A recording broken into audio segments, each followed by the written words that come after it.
The Duck and the Kangaroo by Edward Lear.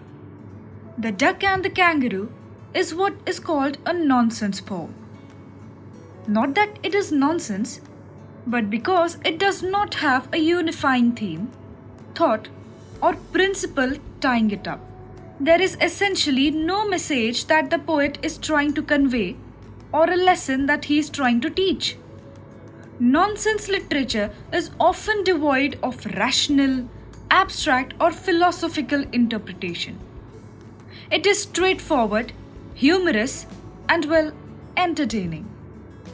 Nonsense poetry often employs ample amounts of rhyme and rhythm. Even in this poem, you will see a rhyme scheme always at play. It might vary from stanza to stanza, but rhyming words are very much prevalent regardless. Can you identify the rhyme scheme of each stanza? Apart from the simple storyline, there is nothing more to this poem, apart from maybe a few puns and references. Let us quickly look at the meaning of each stanza. Said the duck to the kangaroo, "Good gracious, how you hop over the fields and the water too, as if you never would stop. My life is a bore in this nasty pond, and I long to go out in the world beyond. I wish I could hop like you," said the duck to the kangaroo. The duck is impressed by the kangaroo's ability to hop endlessly over land and water without having to stop. The duck confesses that its own life is quite uneventful and that it would like to see the world. The duck wishes it could hop like the kangaroo. "Please give me a ride on your back," said the duck to the kangaroo. "I would sit quite still and say nothing but quack the whole of the long day through.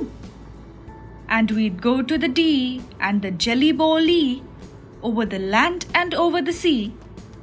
Please take me a ride, oh do," said the duck to the kangaroo.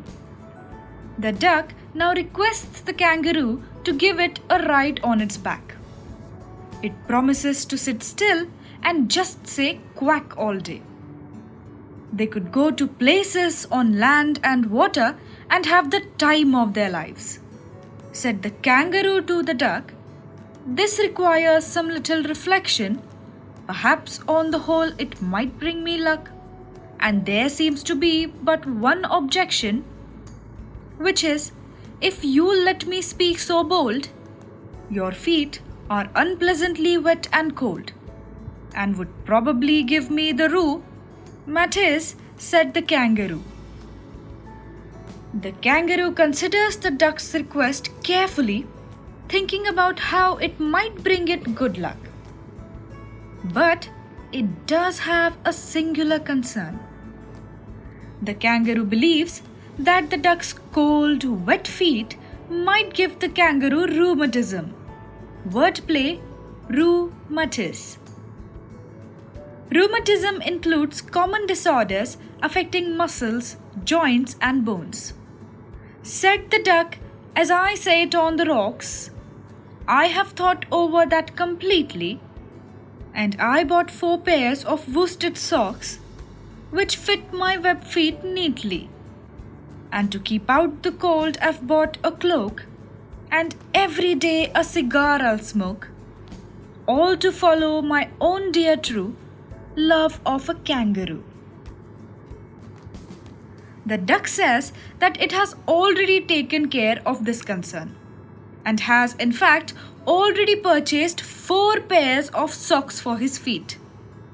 It has also bought a cloak to keep warm and a cigar to smoke every day as they travel and hop around all day. Said the kangaroo, "I'm ready, all in the moonlight pale, but to balance me well, dear duck, sit steady, and quite at the end of my tail." So away they went with a hop and a bound, and they hopped the whole world 3 times round. And who so happy, oh who, as the duck and the kangaroo? So that night, the duck and the kangaroo start their journey. The duck is cautioned by the kangaroo to sit at the end of its tail and to sit still. And soon they hop around the world 3 times, and no one is quite happy as the duck and the kangaroo. A feature that anchors this poem and gives soul to the story is the fact that the duck and the kangaroo communicate with each other. They speak, they joke, they express concern, and they share a friendly relationship. But is this how ducks, kangaroos, or any other animal for that matter behave? The duck and the kangaroo are given human characteristics and features, which is why it is all absurd and comical in the first place. Anthropomorphism is a tool that authors and poets use to give human characteristics to non-human things. Can you think of other books or movies in which anthropomorphism is not only present but is also used as a way to invoke comic relief? Most animated movies.